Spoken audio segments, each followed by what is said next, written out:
La route nationale numéro 11, l'axe Gawa-Banfora. Oui, vous ne rêvez pas. C'est bien la route nationale stratégique qui relie les régions du Djara et de Tanuya. On y circule sans escorte, on y respire, on y vit. Les caméras filment sans crainte. Et pourtant, il n'y a pas si longtemps, même penser à passer ici était un acte de bravoure ou de folie. Passer ici, c'était flirter avec la mort.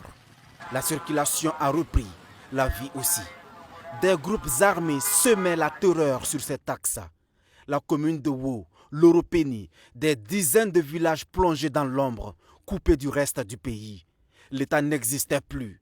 Seul régnait le silence imposé par les armes.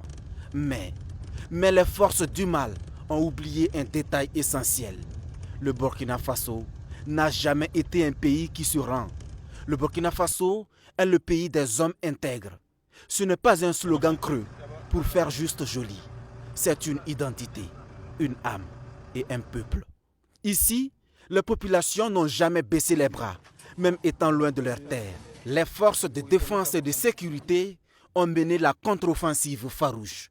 Ensemble, ils ont refusé la fatalité.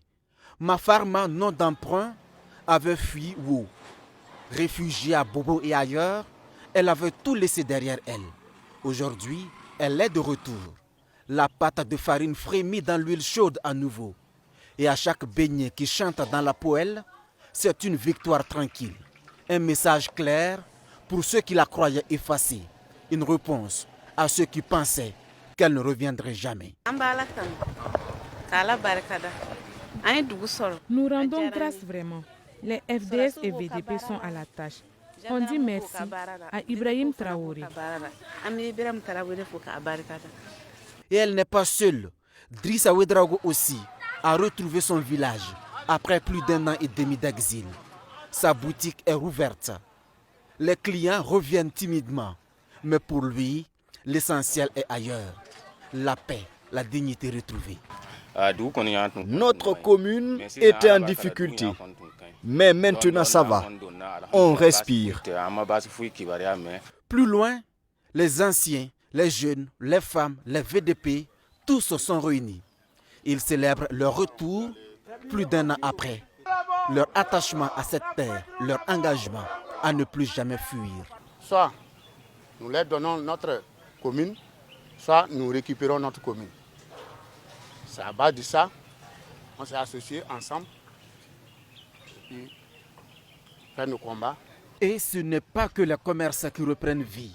Les services sociaux de base sont à nouveau opérationnels. À la mairie de Wo, le drapeau burkinabé flotte fièrement. Tout n'est pas encore reconstruit, mais l'essentiel est là, la présence de l'État. Grâce à ces efforts consentis, nous avons pu quand même retrouver notre localité. Et aujourd'hui, nous sommes chez nous, nous sommes fiers et nous nous réjouissons.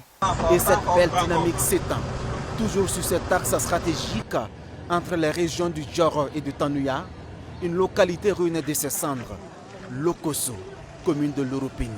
Le centre de santé fonctionne de nouveau. Les écoles ont rouvert leurs portes. Et pourtant, tout ici avait été impacté. Dispensaires, maternités, pharmacies, tous attaqués et désertés. Mais la résilience a été plus forte que la violence. Donc on a un pays de peur à revenir. Mais depuis que qu'on est là, on travaille, il n'y a pas de problème. Ça va? Ça va. Oui. Oui, parce qu'on n'a pas moins de 30 à 40 malades par jour. Ce n'était pas du jeu. Voilà. Mais avec la participation des parents, on a pu s'installer et les cours se sont déroulés normalement. Cette reconquête, c'est d'abord l'œuvre des forces de défense et de sécurité. Les BIR 15, 17 et le détachement de Wo ont accompli un travail titanesque. Ils ont nettoyé les forêts, déminé les accès, sécurisé chaque centimètre carré de ce territoire meurtri. En réinstallant les différentes populations et neutraliser, je dirais jusqu'au dernier élément, les gardes.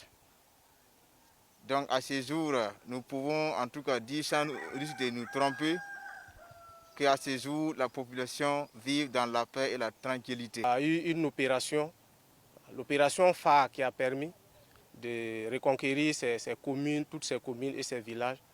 C'est l'opération Ouragan que vous avez d'ailleurs suivie. Voilà. Donc, cette opération s'est déroulée en février 2024. Et pendant cette opération, il y a eu 2 phases. Aujourd'hui, au moins 100 villages ont été libérés et réinstallés par le groupement des forces pour la sécurisation de l'Ouest, qui déploie ses ailes jusqu'aux régions du Djoro et Tanouya. Et sur la route, notre passage s'est fait sans